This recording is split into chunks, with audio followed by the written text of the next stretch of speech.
Khairiyah dengan NIM 1921168 dari kelas 3B PBSI Universitas Muhammadiyah Purworejo. Saya di sini akan menceritakan sebuah cerpen yang berasal dari seri kumpulan cerpen asal-usul pohon salak dan cerita-cerita bermakna lainnya. Untuk cerpen sendiri dengan judul Nasi Basi karya Vimalawati Vita Felicia. Nasi basi. Di ujung sebuah gang sempit di pinggiran ibu kota, Maman mematikan mesin motornya. Ia nggak enak kalau bunyi motornya mengganggu tetangga sekeliling di malam hari. Hari ini dia pulang malam lagi karena ada rapat penting di kantornya. Setiap ada rapat, ia selalu menunggu di ruangannya sambil nonton televisi. Bila rapat sudah selesai, tibalah waktunya ia bekerja, membereskan meja dan kursi, serta membuang sisa-sisa konsumsi dan mencuci cangkir-cangkir para manajer. Untung Maman sudah mahir melakukannya, sehingga kurang dari 1 jam ia sudah menyelesaikan semua tugasnya.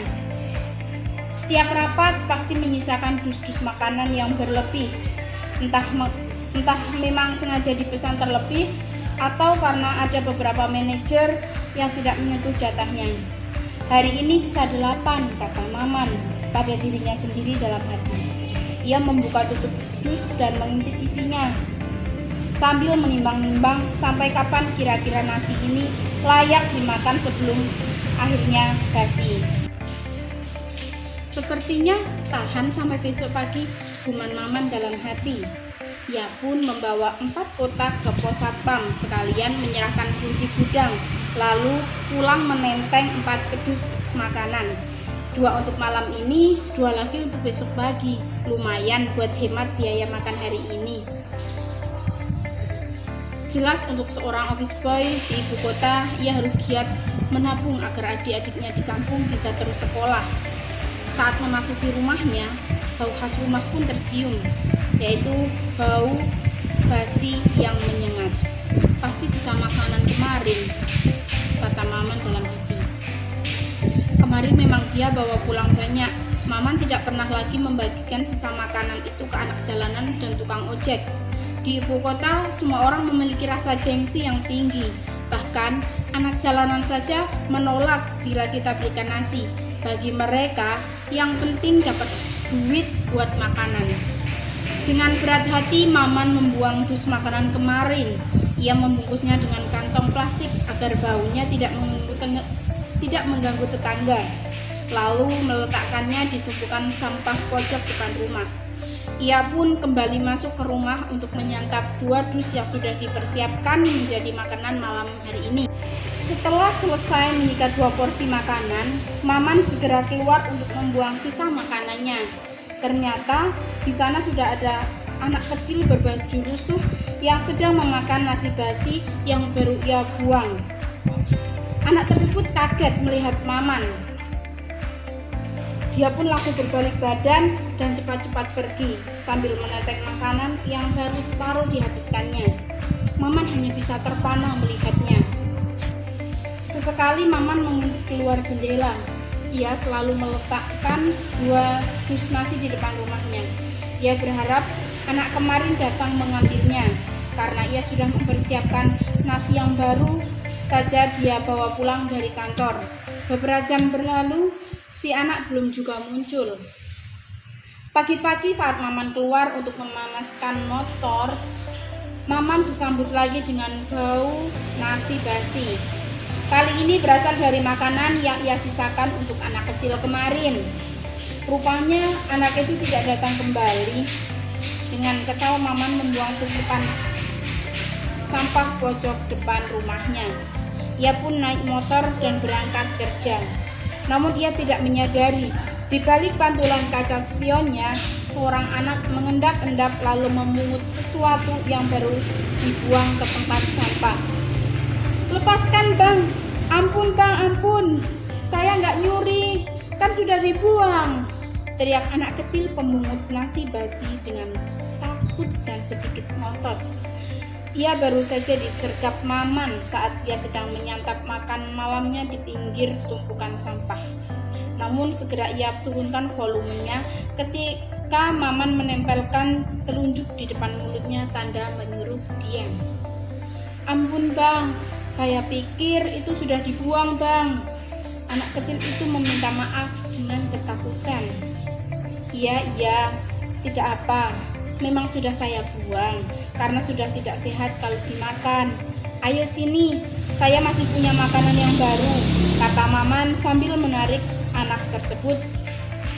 Anak itu tampak masih ragu-ragu dengan tawaran Maman, namun ia memilih untuk ikut. Sesaat kemudian, mereka sudah duduk berdua di teras sambil makan dan berbincang-bincang. Rasa penasaran Maman terobati sudah. Sebelumnya dia heran kenapa ada orang yang mau memakan nasi basi. Embul, biasa anak itu disapa, adalah sulung dari 3 bersaudara. Ayahnya sudah 2 tahun lebih pergi entah kemana. Ibunya buruh cuci di komplek perumahan kumuh tempat Maman tinggal. Sejak ayahnya pergi, keluarga mereka semakin kesulitan. Satu persatu harta benda dijual untuk membiayai adiknya sekolah. Hanya Embul yang tidak sekolah. Sebagai seorang sulung, ia merasa punya tanggung jawab untuk mengalah kepada adik-adiknya yang ia sayangi. "Terus kenapa Embul selalu makan nasi basi?" tanya Maman. Saya lapar bang.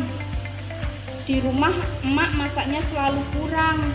Adik saya kalau lapar ngeluhnya nggak konsentrasi belajar. Jadi saya kasihan sama mereka. Saya bilangnya saya dapat makan dari bos. Jadinya tiap hari saya nyari makan di luar biar mereka tetap makan jatah saya. Embul diam sejenak lalu berkata, "Tapi saya nggak pernah nyolong. Saya cuma ngambil barang yang sudah dibuang." Maman semakin bersimpati terhadap Embul. "Kamu kerja apa, Bul?" tanya Maman. "Ngangkut-ngangkut barang di pasar, Bang. Beras, kentang, bawang, tomat," sebutnya sambil mengingat-ingat. "Kubis, buah, banyak lah pokoknya. Turunin dari truk gitu ke gudang. Lumayan, bosnya baik, suka kasih duit lebih kalau saya ngangkut."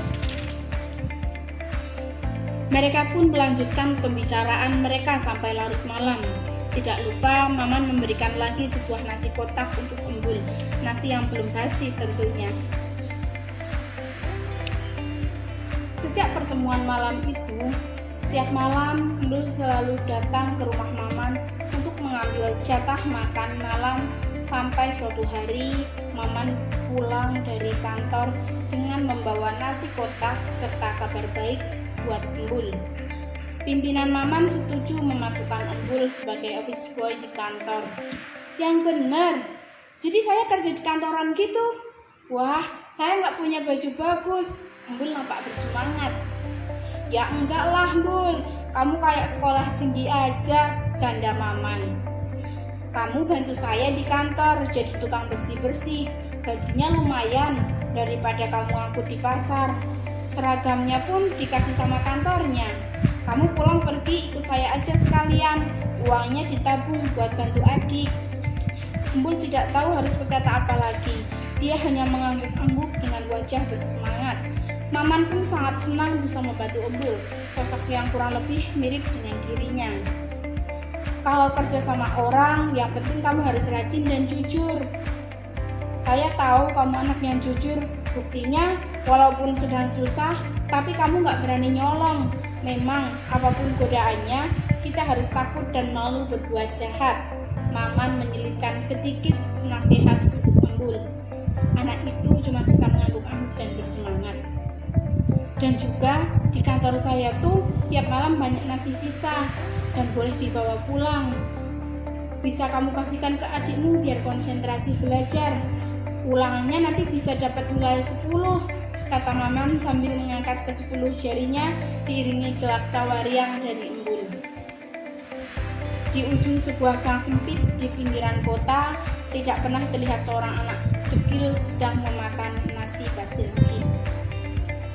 Di dalam cerpen dengan judul Nasi Basi karya Vimala Fati Vita Felicia ini diceritakan bahwa ada seorang pemuda yang bekerja sebagai office boy di sebuah kantor setiap harinya dan sering membawa pulang nasi sisa dari kantornya. Akan tetapi di gang rumahnya masih terdapat anak kecil yang sering makan nasi basi yang sudah ia buang di tong sampah.